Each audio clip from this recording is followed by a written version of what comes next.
Donc, bonjour à tous. On va essayer de tenir après la pause postprandiale, hein, essayer de ne pas trop ronfler. Sachant que cette fois-ci, on va changer, justement, vu qu'on a déjà mangé un peu rapidement, on ne va pas parler de plantes alimentaires, on ne va pas parler de plantes textiles, on va parler de fleurs, essentiellement. Avec l'idée essentielle, c'est de dire comment on passe d'une plante trouvée dans cette situation-là ou dans celle-ci. Et encore, ça c'est pas les situations les plus fréquentes, pour arriver soit à ça, un jardin botanique, soit un aménagement autoroutier, ça peut aussi se faire, il y a de la plante d'ornement là-dedans, tout ce qui est, en fait, là, toutes les petites marques, il y a de la plantation. Éventuellement ça, alors ça c'est l'extrême, sachant que là-dedans, il y a un tiers des plantes qui sont en plastique ou en métal. En gros, c'était pour Pékin 2006. Ils ont construit les hôtels, ils ont mis des plantes en plastique. En gros, ça, c'est en plastique et en métal. Le ficus qui est là-bas aussi, celui qui est là aussi, ça, c'est du plastique. Ça aussi. Bon, ça, c'est un vrai. Ça, c'est un vrai thread. Donc bon, on peut arriver à ça. On va essayer d'éviter les plastiques. Et à l'intermédiaire, c'est cette étape-là. C'est-à-dire l'étape, on met en culture sur des séries plus ou moins homogènes à chaque fois. L'élément aussi assez important, c'est que les plantes cultivées dont on a parlé jusqu'à présent, donc céréales, éventuellement fruits et légumes, il y a un inventaire donc, de Meyer et Puraganan, plus un autre travail dans leur article, où ils estiment qu'il y a 237 genres et 353 espèces. Ça, c'est la liste qu'ils fournissent. Alors dedans, il y a des choses du style le safou. Tout le monde le connaît, le safou. L'avocat africain, donc une Burséracée, Dacroides edulis, bon, c'est dans leur liste. Ça veut dire qu'il y a quand même des choses qui sont effectivement consommées, mais en termes de connaissances, c'est relativement peu fréquent. Alors qu'en plantes d'ornement, on a au minimum 1800 genres et on a quasiment 13 000 espèces. Donc on a 10 fois plus en fait de taxons sur la pépinière ornementale, sur tout ce qu'on va utiliser pour nos aménagements, au moins aujourd'hui. Ça, c'est la base de données de Boskop, donc International Plant Names, qui est en fait la base de référence pour les pépiniéristes hollandais quand ils veulent vendre. Pour que la plante soit vendue, il faut que le nom soit dans cette base-là. Donc ça donne une grosse partie de ce qui est commercialisé, voire dans des jardins botaniques, en fait, au niveau européen. Donc on a comme ça 10 fois plus de taxons. On a forcément des quantités d'histoires différentes, mais ces histoires-là peuvent se résumer à différentes choses. Alors, l'a priori, c'est de dire on va avoir un processus similaire aux céréales et puis similaire à tout ce qu'on a sur fruits et légumes, c'est-à-dire un ou plusieurs événements de domestication, puis ensuite séparation et amélioration des lignées cultivées, voire un seul ici. Il y a donc dans ce cas-là un seul taxon sauvage associé, avec un ou deux événements de domestication. Et puis, on a d'autres groupes, en particulier la fraise ou le pommier qui a été évoqué hier, où on a effectivement un ou plusieurs événements de domestication, puis ensuite des hybridations. Donc, dans ces situations-là, on a plusieurs taxons sauvages apparentés et des hybrides interspécifiques qu'on a en culture. Donc ça, c'est toujours le travail de synthèse de Meyer et Puraganan, donc, où ils ont essayé de reprendre un petit peu ça. Ils indiquent aussi en termes de processus ce qui a été présenté de manière assez fréquente pendant ces 2 jours, un processus qui part de début de domestication, des augmentations des allèles désirables dans les populations cultivées et éventuellement sauvages. Ensuite, on sélectionne des lignées qui sont adaptées soit à un usage particulier, soit à une localité particulière. Puis après, on fait des croisements délibérés, de l'amélioration plutôt style fin 19e, début 20e siècle. La question associée à ça, c'est est-ce que ce schéma-là est applicable aux plantes d'ornement? Avec une particularité par rapport à ce qu'on a eu jusqu'à présent, c'est que les plantes d'ornement, avant le XVe siècle, il n'y en a pas énormément, mais il y en a aussi beaucoup à partir du XIXe siècle, donc il y a beaucoup d'informations qui est relativement facile d'accès. On n'a pas besoin d'être archéologue, il faut simplement consulter une série de vieux papiers, d'articles dans des journaux horticoles pour avoir des éléments. Donc c'est peut-être aussi un moyen d'accéder à des toutes premières étapes de domestication. Après, à voir si ça marche, sachant que la particularité des plantes d'ornement que je vais vous présenter, il y en a quelques-unes qui ne le sont pas, mais l'essentiel, c'est en multiplication végétative pour des raisons de maintien en fait du caractère qu'on a d'intérêt. Donc le processus céréales, fruits et légumes, c'est sur un nombre élevé de générations, en gros une céréale, une génération par an. Donc si ça a été multiplié il y a 10 000 ans, il y a au minimum 10 000 générations, mais vous démultipliez par le nombre de localisations, donc ça fait énormément de générations. Un autre élément à prendre en compte, c'est les échelles de temps considérées. Les échelles de temps qu'on regarde sur des phénomènes de spéciation, c'est-à-dire les apparentés sauvages, on est en millions d'années. Il avait été évoqué hier une date de 1,5 million d'années pour l'hybridation qui a donné lieu à toute la section des gossypiums, des cotons qui sont des traploïdes, des génomes AB. Donc c'est 1,5 million d'années. Par contre, nos processus de domestication, ils sont là, c'est en siècles ou en millénaires. On a parlé régulièrement des 10 000 ans pour les débuts de sélection. Donc ça, c'est un aspect assez intéressant aussi sur les plantes d'ornement, parce que nous, nos millénaires, on les réduit à quelques centaines d'années. Donc sur les plantes d'ornement, on peut avoir ça. Ça, c'est une tranche de temps très particulière, c'est Viman Fipantosa, c'est en 1737, où vous avez plein d'œillets cultivés. Il y en a encore, j'ai pris que la moitié des pages avec les œillets illustrés cultivés. Et puis, il n'y a qu'une seule page pour les pensées. À l'époque, les pensées, il n'y a rien du tout. Vous regardez les viola tricolores ou viola lutea ici, des formes de tricolores un peu différentes, mais il n'y a pas toutes les pensées qu'on peut avoir en automne en fait, et en hiver actuellement. Par contre, des œillets, ils en avaient des quantités plus ou moins striées, plus ou moins rouges, plus ou moins blancs. Ce qui se passe au niveau des plantes d'ornement, c'est qu'on peut distinguer toute une série d'étapes. Une étape qui concerne d'abord la sélection d'individus atypiques dans le milieu naturel, dans le milieu sauvage. Vous avez ici le cas de Viburnum opulus, la boule de neige, qu'on appelle rose de Gueldre, sauf que le nom de rose de Gueldre, il a été appliqué un siècle après que la plante a été trouvée. En fait, c'est une dénomination secondaire. La plante a d'abord été mentionnée à Bâle, en fait, en 1561, et la dénomination rose de Gueldre, Gueldre, en fait, c'est Gelderdand en Hollande, c'est une dénomination qui n'apparaît qu'à partir de 1650. Donc notre nom, en fait, en plus, il est faux, le nom vernaculaire. Mais on a comme ça une plante trouvée en milieu naturel qui est atypique, qui a des inflorescences que de fleurs stériles. On la met en culture, on la garde. Dans le même genre d'idée, avec une source qui est bien plus documentée, un genêt à fleurs bicolores jaune et rouge, Cityscoparius andreanus. Là, on a une interview qui date de 1920, qui nous dit que voilà, la plante a été trouvée par un berger de la ferme du Launay, en fait, dans une haie en 1870, enfin vers 1870.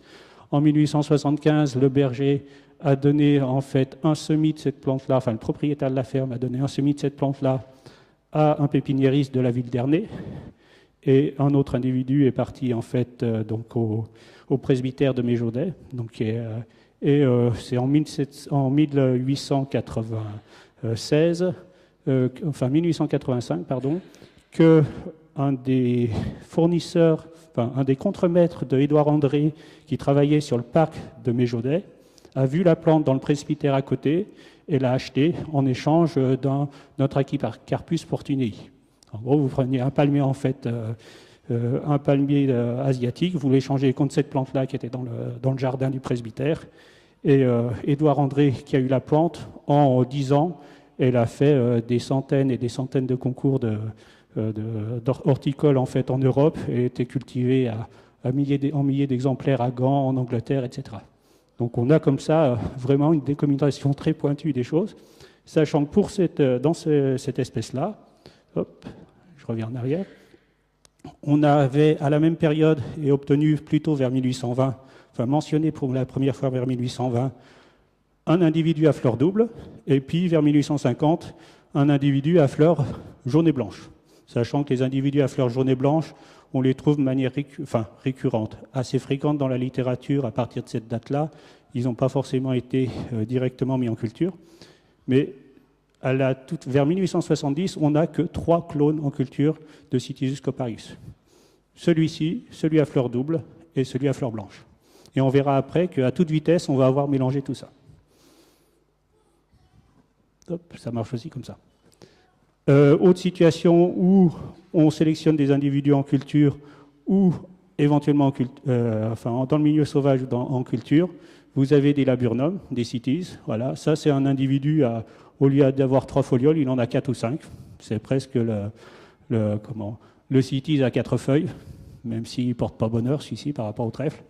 Donc c'est le cultivar quercifolia, vous en avez un bullata, vous avez aurea. En gros, sur ces 3-là, celui-ci a été trouvé dans le milieu sauvage, celui-ci en milieu cultivé, et puis celui-ci, c'est en milieu cultivé aussi. Mais en fait, c'est un phénotype aberrant qu'on rencontre de temps en temps, qui est pauvre en chlorophylle, mais on aurait pu le trouver en milieu sauvage.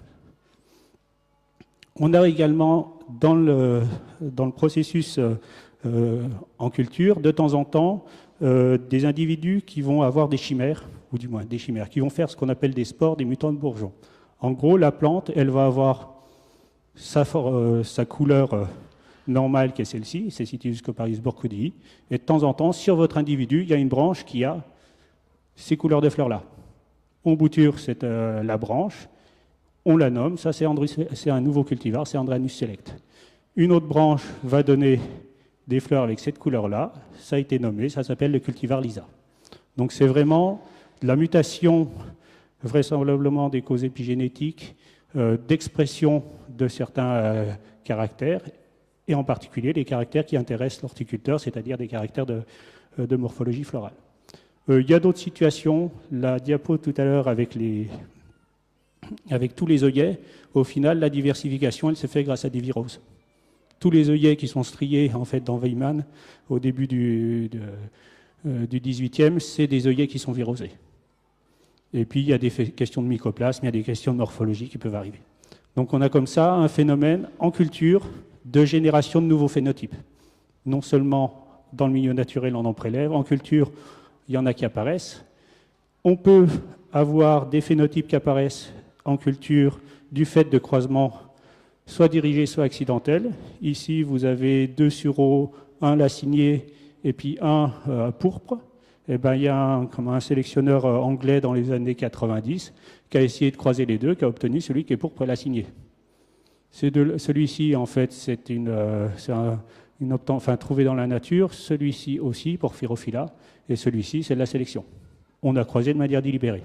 Mais vous pouvez très bien, de manière accidentelle, avoir dans votre plante primaire de cette plante-là, il y a un moment donné, il y a un individu qui pousse, il a une morphologie différente, il est retenu, et ça sera de manière complètement accidentelle qu'on sélectionne une nouvelle lignée, une nouvelle morphologie. Associé à ces sélections sur des plantes qu'on va prélever dans la nature, des espèces qui sont autochtones, on a toute une série d'espèces qui ont été introduites à des dates différentes. Alors là, je vous ai mis quelques périodes sur les bulbeuses méditerranéennes. Sur les plantes américaines, c'est plutôt c'est le XVIIe siècle, où on importe toute une série de plantes. On les met en culture dans des jardins. Les plantes du Cap de Bonne-Espérance, donc avec les agapanthes que vous avez là, les géraniums, c'est grosso modo 1670-1700. Vous avez des Hollandais qui ont un comptoir en fait au Cap de Bonne-Espérance et qui importent des plantes pour les cultiver chez eux. Et 19e siècle, vous avez les plantes asiatiques, vous avez d'autres séries de plantes. Donc on peut comme ça ponctuellement dire telle espèce a été mentionnée pour la première fois dans tel jardin, avec tel jardin de tel pays en provenance de telle autre origine. Donc ces introductions en culture vont assurer en fait d'autres phénomènes, des phénomènes d'hybridation interspécifiques, c'est-à-dire qu'on met en culture des espèces apparentées ou des espèces proches mais qui géographiquement ne se rencontraient pas, et on récupère des choses qui sont complètement différentes.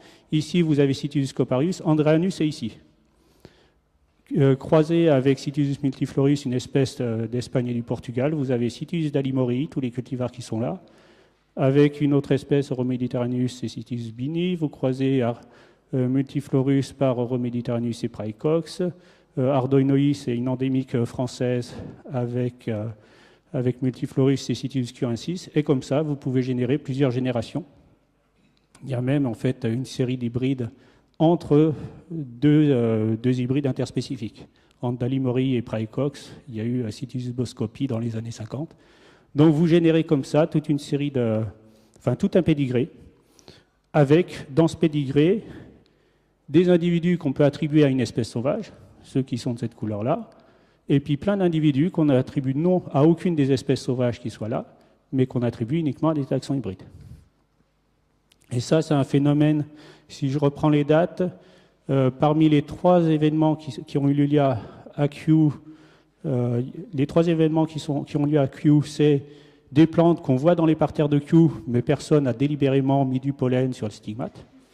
Par contre, Prycox, donc fait à Westminster, là, c'est vraiment un croisement délibéré a priori qui a été fait. C'est au moins mentionné comme ça dans la littérature à l'époque, où quelqu'un essayait de mettre du pollen pour voir ce que ça donnait. Et puis Boscopie, pareil, c'est un croisement délibéré. On a vraiment pris du pollen d'un individu déposé. Donc on a comme ça des hybridations interspécifiques, soit dirigées, soit accidentelles, qui augmentent encore notre diversité en culture. D'autres exemples un peu similaires, où là, on arrive à une situation où les plantes qui sont parentes, donc Genista stenopetala, Genista carniariensis, sont quasiment plus en culture aujourd'hui. Mais historiquement, ils l'ont été de manière assez importante vers 1850-1870.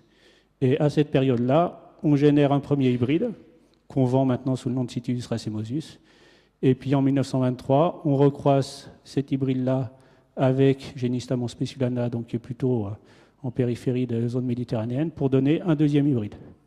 Et en vente, je vous ai mis la proportion, enfin, schématiquement, plus c'est large, plus il y a de plantes qui sont vendues, grosso modo. Ça, c'est énormément vendu, ça, c'est énormément vendu. Celui-ci, Canariensis, on va le trouver dans quelques collections botaniques. Et puis monspeciulana, c'est pareil, dans quelques jardins botaniques, c'est à peu près tout. Tout ce qu'on a en culture, ou 99,9% de ce qu'on a en culture, ce sont les 2 hybrides. Ces 2-là. D'autres situations un petit peu plus anciennes, dans le cas des violettes de Toulouse, la mention qu'on retrouve d'hybridation, a priori, c'est associé à des données moléculaires, parce que là c'est pareil avec les données sur les genêts, on a les données moléculaires pour confirmer. Sur les violettes de Toulouse aussi, en gros, c'est 1570 en Italie. Une documentation textuelle qu'on peut interpréter comme potentiellement l'apparition d'un premier hybride à fleur double, et surtout une confirmation entre des données génétiques qui nous disent qu'il y avait ces violettes de Toulouse, il y a une lignée en fait est-méditerranéenne croisée avec une lignée ouest-méditerranéenne. Et le seul lieu où ça a pu se faire, a priori, c'est en Italie que ça a été fait. À ces événements d'hybridation, donc on rajoute encore plein d'étapes, on peut en fait avoir aussi des réarrangements chromosomiques et des phénomènes de polyploïdisation dans certains groupes, peu importe le nombre de chromosomes des espèces parentes. Voilà, vous avez 46 chromosomes plus 26 entre l'UTA et tricolore. Vous obtenez des individus à 24 et petit à petit, ce qu'on a, les pensées qu'on utilise en fait aujourd'hui, elles ont majoritairement 52 chromosomes. Donc il y a eu polyploïdisation, sélection de certains chromosomes par rapport aux espèces parentes qui étaient Viola lutea, Viola tricolore et puis Viola cornuta qui est ici. Donc vous avez comme ça des réarrangements chromosomiques qui se mettent en œuvre, ce qui nous complique un tout petit peu les choses. Le cas aussi assez fréquent chez les rosiers, tout ce qui est entouré en couleur, c'est des groupes, voire des cultivars, des individus, qui ont été les premiers considérés comme ayant un niveau de ploïdie qui ne soit pas 2X. Donc vous avez Brown Super Blush, les Bourbons qui sont là, à 3 jeux de chromosomes, Rose du Roi à 4. Et petit à petit, vous arrivez à la France, qui elle est un hybride entre un 4X, enfin un 4N, un 2N, donc il y a 3N, et ce clone-là, qui date de 1867, en gros, est le parent de quasiment tout ce qu'on a en culture aujourd'hui. Tous les polyanthas, tous les floribunda, tout ce qu'on a en fait dans les jardineries en tant que rosier d'ornement, ça vient de cet individu triploïde qui était lui-même issu d'une série de diploïdes avec tétraploïdes. Donc, on mélange. Là-dedans, dans les rosiers, on considère qu'il y a 1, 2, 3, alors 4, 5, éventuellement 6 espèces. C'est entre 6 et 8 espèces qui sont parentes de tout ce qu'on a en culture. Sachant qu'en culture, on a 25 000 cultivars. 25 000 cultivars qui sont, pour 24 000 d'entre eux, les choses qui sont là. Au moins dans ce qu'on connaît actuellement. Si on prend dans les documentations historiques du 19e, on a quand même quelques milliers de cultivars qui sont dans ces séries-là, dans les rosiétés, dans les hybrides remontants, la reine, etc. Donc comme ça, on mélange, et c'est l'objectif du sélectionneur au 19e, 20e siècle, de briser les barrières entre espèces, donc de croiser. Puis après, ponctuellement, de manière volontaire ou involontaire, vous avez ces phénomènes de polyploïdisation qui surviennent.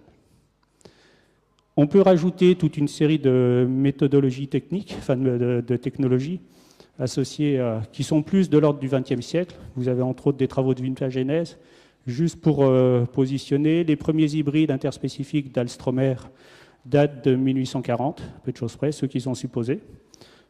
Ça a été assez peu exploité à l'époque. Grosso modo, entre 1840 et 1860, il n'y a quasiment rien d'autre que quelques Alstromer en culture. À partir de cette date-là, on produit plein de choses. Et en particulier dans les années 70-80, vous avez quantité de cultivars qui sont générés par mutagénèse induite, c'est-à-dire soit rayons gamma, soit traitement chimique. Il y a eu des tentatives aussi de doublement chromosomique à la colchicine, mais là, c'est que les aspects traitement mutagènes.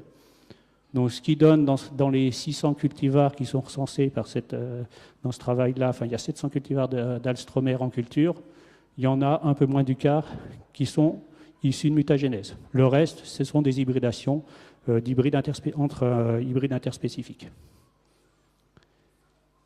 Donc, si on résume un petit peu tout ça, on a une première étape de sélection d'individus atypiques ou inconnus. Atypique, c'est pour les espèces autochtones. Inconnu, c'est quand on va chercher en fait en Chine, au Japon, voire au Chili, des plantes qu'on n'a pas en culture. Donc c'est quasiment à chaque fois plusieurs événements de domestication ou plusieurs événements où un individu trouvé dans la nature est mis en culture. Et à partir du moment où il est mis en culture, on a des étapes suivantes qui va être de l'hybridation intraspécifique. On a 3 individus en culture pour une espèce, et là-dedans, soit délibérément on croise, soit on récupère ponctuellement un semis qui ne ressemble ni à l'un ni à l'autre, une diversification en culture qui se passe. Puis, de manière volontaire ou involontaire, des hybridations interspécifiques avec des recombinaisons chromosomiques. Donc là, on régénère en fait plein de choses et on se retrouve à avoir dans notre matériel horticole des situations où 90% de ce que vous avez dans la pépinière, ce sont des hybrides interspécifiques, voire plurispécifiques. Il n'y a pas que 2 espèces, il y en a 3, voire 4 de temps en temps qui sont impliqués. Donc plusieurs taxons sauvages apparentés, avec, en termes de chronologie, grosso modo, la tendance, on met en culture les individus, on fait les hybridations interspécifiques, enfin intraspécifiques, puis interspécifiques. La polyploïdie a tendance à survenir à ces moments-là, en fait, comme un moyen de surmonter l'hybridation interspécifique. Et de ces hybrides interspécifiques, on refait des croisements. De manière indépendante, on a des générations d'autres variants, d'autres clones, d'autres cultivars, par les spores, par la mutagénèse induite ou par d'autres techniques. Il y a des différences entre les différents genres, les différents groupes de plantes ornementales, sur les dates du début de processus. Il y en a, ça se passe au XVe siècle, d'autres au XIXe, d'autres au XVIIe. Les délais entre 2 étapes, c'est-à-dire est-ce qu'on va attendre un siècle avant de passer sur les premiers individus qu'on met en culture et les premiers hybrides interspécifiques. Sur les genêts, ça a duré entre 1820 et 1885, on introduit des clones en culture. À partir de 1900, donc c'est-à-dire 25 ans après, on commence à faire les hybrides interspécifiques. Et on a aussi des différences sur l'étape actuelle à laquelle on est aujourd'hui. Il y a des groupes où les hybridations interspécifiques, ce n'est pas encore le cas. En particulier parce que dans certains groupes, pour trouver l'autre espèce avec qui on peut croiser, ça va être dur. Aller croiser le ginkgo biloba avec une autre espèce, vous aurez un peu de mal. Mais il y a plein d'individus comme ça où les barrières sont très strictes. Mais de temps en temps, les jardiniers, ils aiment bien trouver l'individu qui permet de faire le franchissement. Et aussi des variations sur la mise en œuvre de technologies. Alors, pour cette mise en œuvre de technologie, je vous ai repris une autre figure d'une synthèse en fait de Jones et de Koenig de l'an dernier, où vous avez toute une série d'étapes. Domestication, ça c'est pour les céréales et les plantes qu'on a vues jusqu'à présent. Industrialisation de l'agriculture. Et puis après, vous avez toute une série de technologies qu'on met en œuvre depuis les fin des années, XXe siècle. La sélection par mutation, les révolutions vertes, tout ce qui est biotechnologie, culture in vitro et apparenté, sélection de quelques marqueurs, sélection moléculaire, les OGM sont ici, etc. Donc on a même actuellement les réflexions sur la sélection génomique, où on fait on détermine l'ensemble des potentialités des génomes. Et je vous ai mis en dessous, je vous ai rajouté soit le nom de la plante pour dire ici, il y a beaucoup de cultivars de ce genre-là. Donc les tulipes, les jacinthes, c'est vers tout début du XVIIe. Les œillets, c'est début du XVIIIe. Les violas, c'est vers 1810 qu'on commence à avoir plein de choses. Et dès que je vous mets un petit hybride là, un petit X ici, en gros, c'est les tout premiers hybrides interspécifiques dans le genre. Donc les rosas, il y a des séries un peu à partir de 1800 pour les espèces. Les hybrides, c'est 1820. En gros, les premiers hybrides interspécifiques de rosa, et ce qui a généré tout ce qu'on a en culture, les 25 000, c'est 1820, peu de choses près. Les premiers auteurs, et vous avez comme ça toute une série de possibilités, les alstromères. Et on voit bien que toutes nos plantes ornementales, en gros, le 19e siècle, tout le monde commence à essayer de faire des croisements, les œillets, les genêts, les violettes, les cytises. Bon, les agapanthes, c'est un peu plus tard, les hibiscus, hydrangeas. Là, c'est parce que c'est des groupes un petit peu plus compliqués pour croiser. Mais on arrive à des situations comme ça, où petit à petit, on essaye d'arriver à ces situations d'hybridation. Il y en a où on n'y arrivera jamais, mais bon, ça c'est autre chose. Donc on a une mise en œuvre technologique aussi qui augmente de plus en plus à chaque fois. Si on essaye de continuer à résumer, les processus qu'on met en œuvre, donc on voit des individus, on fait des croisements intraspécifiques, puis des croisements interspécifiques. Au final, qu'est-ce qu'ils font d'un point de vue génétique? Ils augmentent le nombre d'allèles dans le matériel en culture, et donc ils augmentent le nombre de génotypes et le nombre de phénotypes potentiels. Vous partez de nos trois genêts, celui à fleurs doubles, celui à fleurs jaune et blanche, celui à fleurs jaune et rouge. Vous générez comme ça une dizaine de cultivars. Vous croisez avec une autre espèce qui a les fleurs soit blanches et rosées. Vous générez encore une soixantaine de nouveaux cultivars. Parce que vous avez introduit 2 allèles supplémentaires dans le groupe, rien que par l'hybridation interspécifique. C'est aussi des événements qui sont soit aléatoires, soit dirigés. Alors, en exemple d'événements dirigés, voilà, on ensache les inflorescences, on met le pollen, etc. Puis là, je vous ai mis une autre plante, un lavater, qui commence à être diffusée cette année par le SAFO, pour ne pas faire de pub. Sauf que cette plante-là, ils l'ont trouvée dans un jardin en Bretagne. C'est un hybride interspécifique de lavater. Ils ne savent pas quels sont. Ils ne sont pas sûrs des parents. Il y a Lavater maritima dedans, puis il y a peut-être autre chose. Mais grosso modo, ils l'ont trouvé dans un jardin. Ils l'ont mis en culture. Il passe bien les processus de culture. Et là, il avait tenté d'avoir un prix en fait au Salon du Végétal la semaine dernière. Mais grosso modo, celui-ci, il va partir. Il va essayer de faire son succès commercial d'une manière ou d'une autre. Donc ça, c'est encore vrai aujourd'hui. Même si on a des outils technologiques assez pointus, vous trouvez une plante atypique dans votre jardin, vous pouvez potentiellement la mettre, lui donner un nouveau nom de cultivar, la mettre en culture et essayer d'avoir quelque chose avec ça. Donc si on essaie de reprendre le schéma de Meyer puis de Raganan sur les étapes de la domestication sur une partie des plantes, les plantes alimentaires, avec début de domestication, etc. Au final, pour nos plantes d'ornement, on repère des individus dans le milieu naturel.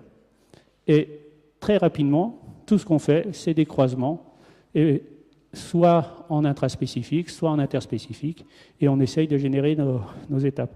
On n'a pas ces étapes d'augmentation de la fréquence d'allèles désirables et puis des adaptations en particulier aux préférences locales. En gros, nos adaptations-là, tout ce qu'il faut, c'est que ça soit joli. Un autre exemple là-dessus, c'est vous avez ici une croissance atypique sur un pin sylvestre, un broussin, soit induit par une piqûre d'insecte, soit un mycoplaste ou autre, et bien vous boutirez ça et vous faites votre lignée de pépinière. L'étape, c'est vraiment, il faut que vous trouviez l'horticulteur qui puisse le mettre en culture, c'est tout. À partir du moment où vous bouturez, vous avez en fait votre nouvelle plante, vous avez maintenu en fait votre génotype.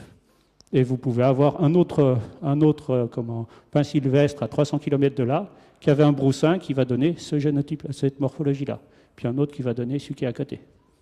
Vous générez comme ça à toute vitesse les choses. Donc c'est des processus sur quelques générations et pour lesquels les critères de choix, le principal c'est l'apparence, la morphologie et les aspects de floraison, et ensuite des questions d'adaptation aux techniques de multiplication de culture. Ça c'est plutôt fin du XXe siècle qu'on commence à dire oui, on va essayer de tout normaliser nos techniques de production, donc tous nos cultivars doivent rentrer dans la technique.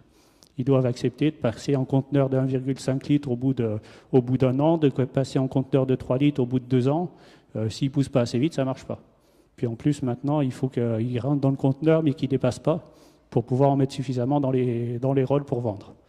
Et puis, il y a des questions de résistance aux pathogènes. Ça, c'est des questions plus des sélectionneurs, des pépiniéristes, que des usagers, qu'on peut être vous et moi.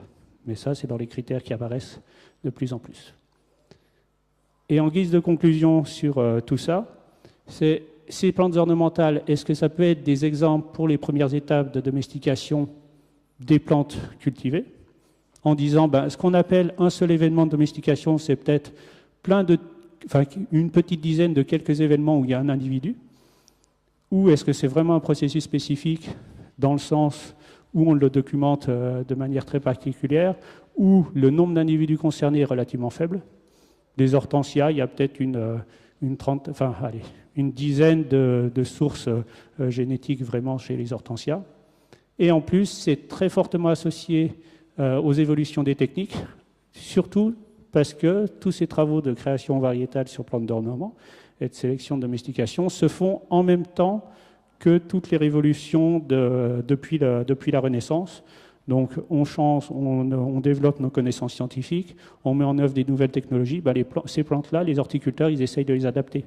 Dès qu'ils peuvent, tiens, il y a une nouvelle technique, les serres, voilà, on met les serres. On adapte en fait le transport des plantes exotiques, on met les systèmes de petites serres transportables, et ça permet d'introduire plein d'autres choses. Voilà, sur tous ces éléments-là. Et puis je tiens à remercier tous les partenaires et puis les personnes qui ont conduit à cette réflexion-là, en particulier dans le cadre des projets Eurogénie et Brio.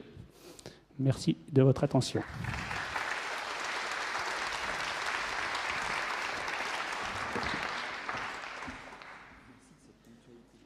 Alors, quelques questions ?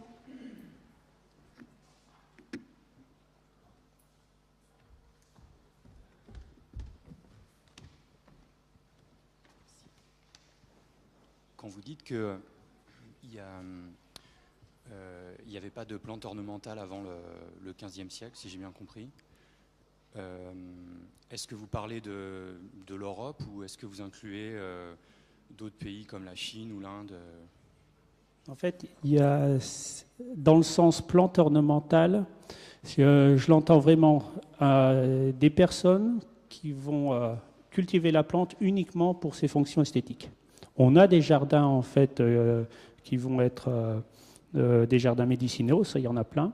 Il y a quelques plantes qui vont servir pour éventuellement les enterrements, des choses comme ça. Donc là, il y a une notion esthétique associée.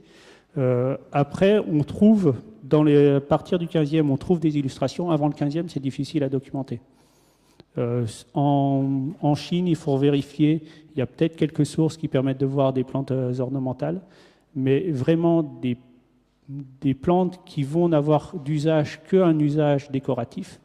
On le voit bien, mais la littérature aussi commence à cette période-là, au niveau du 15e, 16e siècle. Et là, la plus ancienne, ça serait laquelle ? Pardon ? La plus ancienne, selon votre définition, la plus ancienne plante ornementale ? Je ne peux pas dire. Sur cette définition-là, ça ne marche pas. Parce qu'il faut... moi, ce que j'ai vu dans les documents les plus anciens, c'est des violettes, mais on a en fait dans le lot, grosso modo, les bulbeuses, les jacinthes, les tulipes, qui sont dans les toutes premières, qu'on commence vraiment à choisir que pour leur caractère esthétique. Après, historiquement, il y a dû y avoir des introductions aussi au cours des croisades, parce qu'on voit des illustrations de plantes sur les grandes heures d'Anne de Bretagne, mais même ça, c'est un peu tardif. On voit des illustrations de plantes qui correspondent à des choses un peu esthétiques, mais il faut bien se rendre compte que la documentation dont on dispose pour tout le Moyen-Âge, elle est réduite à de la documentation sur les plantes médicinales, avec des schémas, en particulier quand on est à 13e, 14e siècle, qui sont complètement incompréhensibles. Je me souviens d'illustrations sur des herbiers de l'époque où, grosso modo, on voit des betteraves de partout, c'est-à-dire une grosse racine et puis 3 feuilles au-dessus, ou alors des systèmes avec 3 ronds et une barre en dessous et on ne sait pas ce que c'est comme plante. Je pourrais vous illustrer avec un dessin d'asperge d'Apuleus. Si vous reconnaissez une asperge, il faut le vouloir. Et puis après, il y a une autre plante, ça ressemble à un insecte. Donc il y a vraiment du mal à faire la transposition. Et ce n'est pas elles qui ont le plus de documentation, en fait.